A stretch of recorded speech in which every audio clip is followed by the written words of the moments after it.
Hello everyone, my name is Jayati and I will teach you the chapter organizing.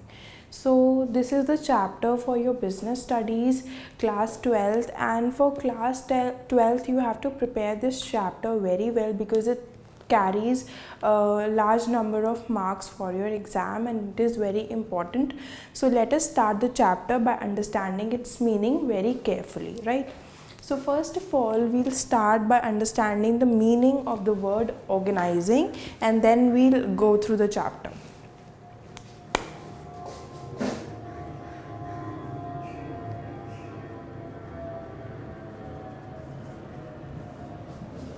Meaning, सबसे पहले हम organising का meaning देखते हैं कि ऑर्गेनाइजिंग का मतलब होता क्या है।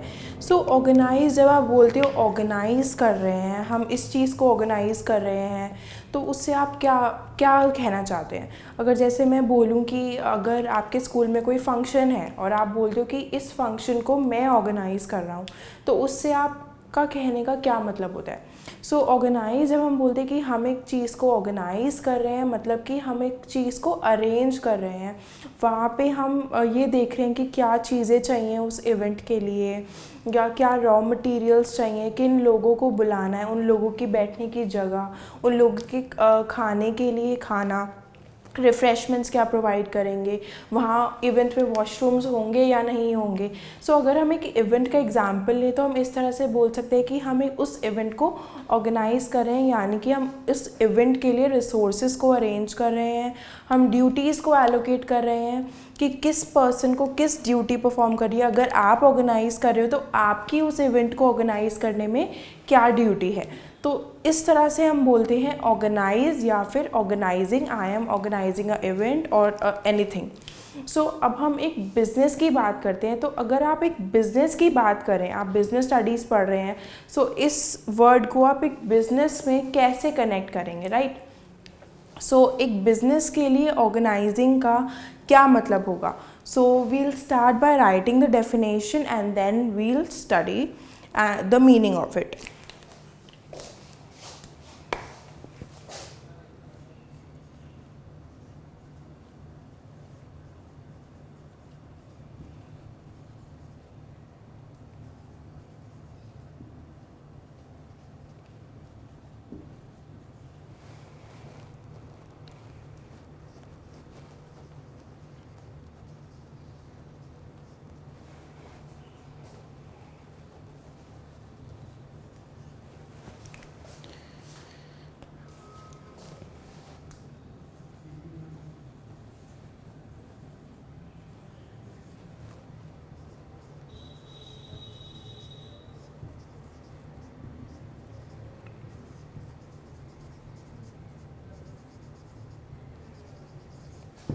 नाउ आप जब अपनी बुक्स में देखोगे तो आपको बुक्स में इससे ज़्यादा डेफिनेशंस मिल सकती हैं, या हो सकता है इससे अलग डेफिनेशन हो आपकी बुक में। लेकिन हम जो यहाँ पे कोशिश कर रहे हैं, वो कोशिश कर रहे हैं कि हम आपके लिए एक सिंप्लीफाइड डेफिनेशन लेकर आएँ जिसको याद करने में भी आसानी हो। सो मीनिंग हमारा सेम रहेगा। हम ये देखते हैं कि ऑर्गेनाइजिंग की डेफिनेशन क्या है, और ऑर्गेनाइजिंग से जब हम ऑर्गेनाइजिंग बोलते हैं तो हम उससे क्या कहना चाहते हैं। So organize a business, to organize a business is to provide it with everything useful for its functioning। मतलब कि अगर आप ये कहते हैं कि मैं एक बिज़नेस को ऑर्गेनाइज कर रहा हूँ, तो हम उस ऑर्गेनाइज करने से हमारा क्या मतलब है कि हम बिज़नेस को वो सब चीज़ें देंगे। We will provide business with everything useful for its functioning. उस बिज़नेस के फंक्शन के लिए, अगर आपको वो बिज़नेस करना है, उस बिज़नेस के फंक्शन के लिए उसको जो जो चीज़ें चाहिए हम उसको वो प्रोवाइड करेंगे। ये है ऑर्गेनाइजिंग की। इसके अंदर अब क्या क्या चीज़ें आ सकती हैं, अब हम वो देखते हैं।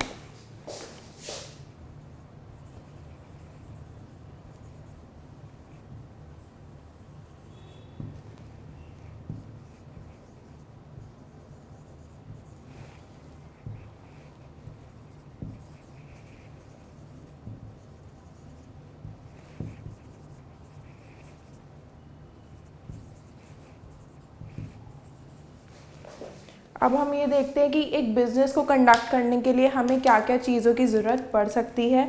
इसके अलावा भी हमें कई चीज़ों की ज़रूरत पड़ेगी। So first of all we'll start by studying raw material.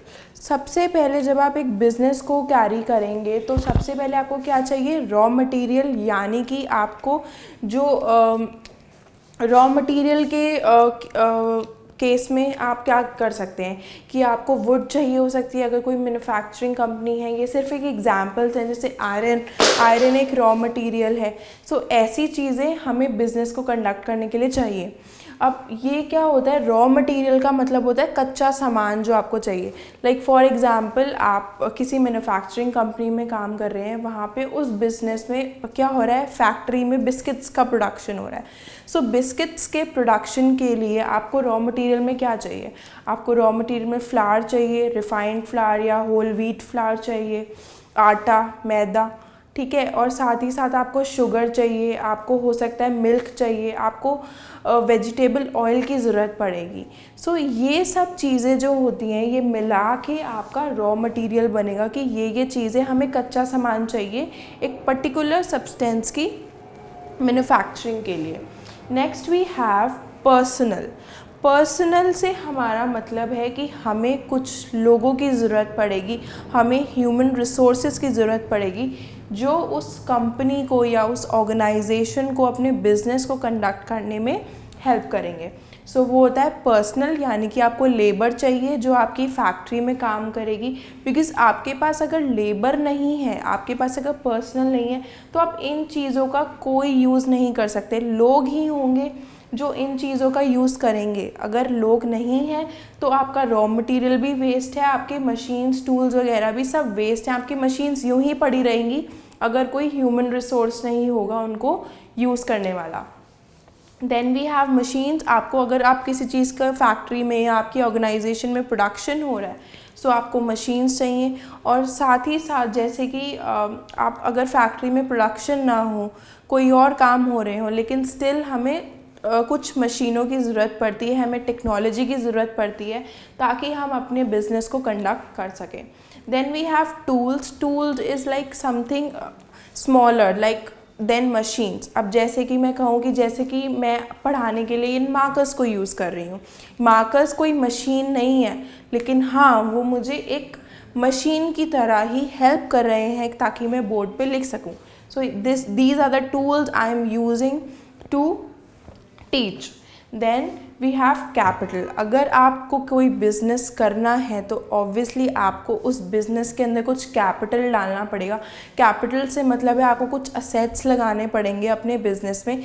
जैसे कि आप पैसा लगाओगे अपने बिज़नेस में, हो सकता है कि पैसे के साथ साथ आपने कुछ और कैपिटल लगाई, यानी कि आपने जैसे अपनी प्रॉपर्टी लगाई उस बिज़नेस के अंदर। लाइक आप अपनी प्रॉपर्टी को यूज़ कर रहे हैं और आप उस प्रॉपर्टी में अपना बिज़नेस कंडक्ट कर रहे हैं। सो ये सब चीज़ें आ जाती हैं कैपिटल में।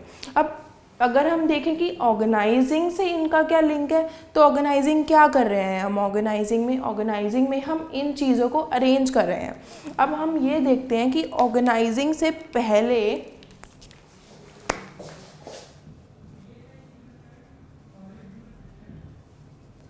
देखो, प्लानिंग जो था वो हमारा फर्स्ट फंक्शन था बिजनेस का, राइट। प्लानिंग हम लोग चैप्टर इससे पहले पढ़ चुके हैं। जो ऑर्गेनाइजिंग है वो बिजनेस का सेकंड फंक्शन है।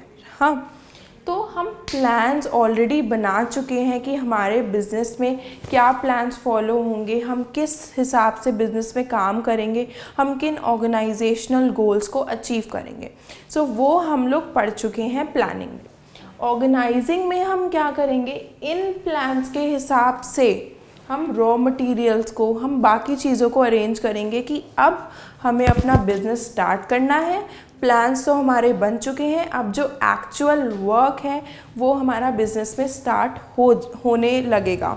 होने कब लगेगा, जब आप ऑर्गेनाइज करेंगे बिजनेस को, जब आप सारी चीज़ों को अरेंज कर लेंगे, तब आपके प्लान्स वर्क करने शुरू होंगे। सो हम ऑर्गेनाइजिंग में क्या कर रहे हैं, हम प्लानिंग को कंसिडर करके हमारे बिजनेस के लिए अब और आगे चीज़ों को अरेंज कर रहे हैं। यानी कि जो हमने प्लान्स बनाए थे, जो हमने अजम्पशंस करी थी हमारे बिजनेस के लिए कि हमें ये गोल्स अचीव करने हैं, अब हम उन गोल्स की तरफ आगे बढ़ेंगे। सो हम प्लानिंग की डेफिनेशन को देख चुके हैं। हम 2 और पॉइंट्स देखते हैं कि प्लानिंग में हम और क्या चीज़ें करते हैं।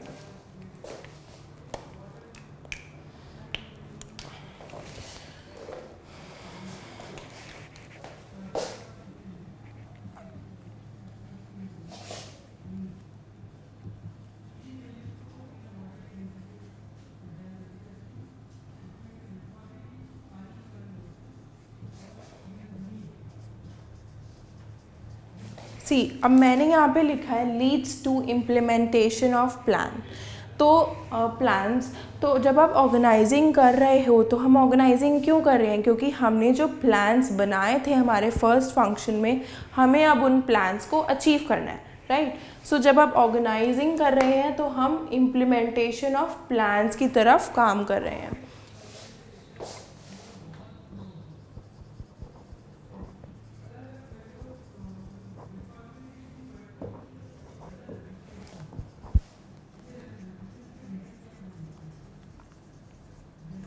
और एक और चीज़ ये है, जब आप ऑर्गेनाइज कर रहे हैं किसी बिज़नेस को, तो हम एक्चुअली बिज़नेस में क्या करते हैं, हम बिज़नेस को एक छोटे छोटे डिपार्टमेंट्स में बांटेंगे अब, ठीक है।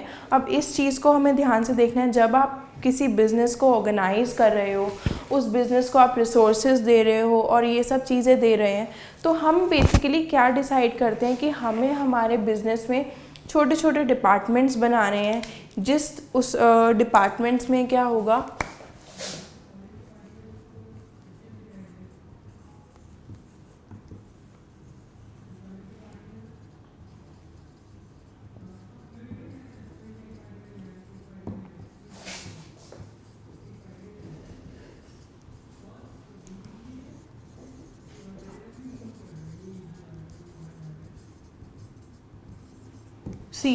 अब डिवीज़न ऑफ वर्क हो रहा है उन डिपार्टमेंट्स में, और clarification of duties and responsibilities. So first of all we'll start by understanding the meaning division of work. अब जैसे कि आपने एक प्लान बनाया है कि हमें ऑर्गेनाइजेशन में ये काम करना है, ठीक है। तो हम बिस्किट मैन्युफैक्चरिंग कंपनी का ही एग्जाम्पल ले रहे हैं। सो ये आपका प्लान है कि आपने बिस्किट्स बनाने हैं। जब आप बिस्किट्स बनाएंगे तो कुछ काम होगा जो प्रोडक्शन में होगा,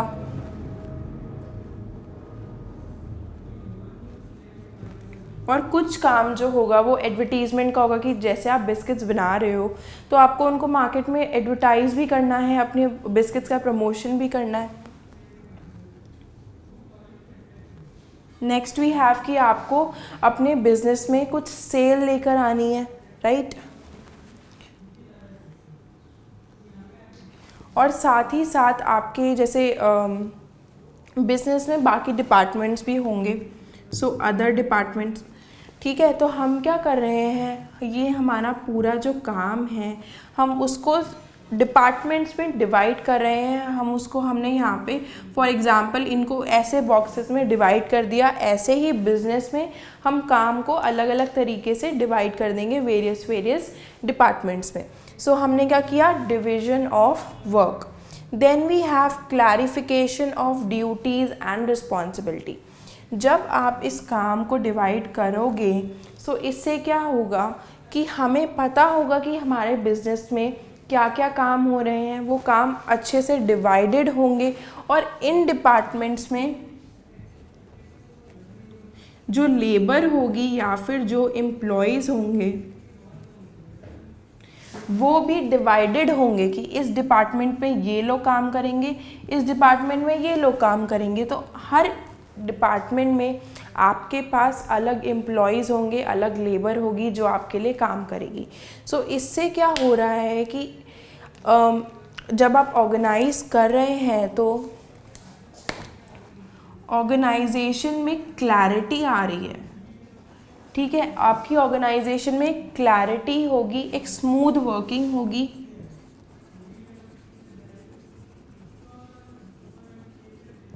smooth working in the organisation और क्लैरिटी है, और कोई भी काम ओवरलैप नहीं होगा। कोई काम ओवरलैप नहीं होगा का मतलब हुआ कि जैसे कि आपको यहाँ पे लोगों को पता है कि हमें एडवर्टीज़मेंट करनी है, हमारा काम है कि हमें कंपनी का प्रमोशन करना है, हमें हमारे ब्रांड का या हमारे प्रोडक्ट का प्रमोशन करना है, हमें कुछ और नहीं करना, ठीक है। और यहाँ पे हमने क्या लिया था, प्रोडक्शन डिपार्टमेंट को ये पता है कि हमें सिर्फ और सिर्फ इस प्रोडक्ट की क्वालिटी पे ध्यान देना है, हमें इस प्रोडक्ट को बनाना है, हमारा काम कुछ और करना नहीं है, ठीक है। सो इससे क्या होगा, कोई भी ओवरलैप नहीं होगा। इसका मतलब ये है कि प्रोडक्शन डिपार्टमेंट एडवर्टीजमेंट का काम नहीं करेगी, प्रोडक्शन डिपार्टमेंट ये नहीं सोचेगी कि हाँ हमें तो इसका प्रमोशन भी करना है, नहीं। ये जो डिपार्टमेंट्स हैं सब अपना अपना काम इंडिविजुअली संभालेंगे, और इससे क्या होगा कि उनके गोल्स उनको क्लियर होंगे कि उन्हें किस डायरेक्शन में काम करना है। सो ये कुछ पॉइंट्स थे जिसमें हमने ऑर्गेनाइजिंग से चैप्टर को स्टार्ट किया है। उसको समझने के लिए हम आगे देखेंगे कि ऑर्गेनाइजिंग किस हिसाब से की जाती है एक बिजनेस।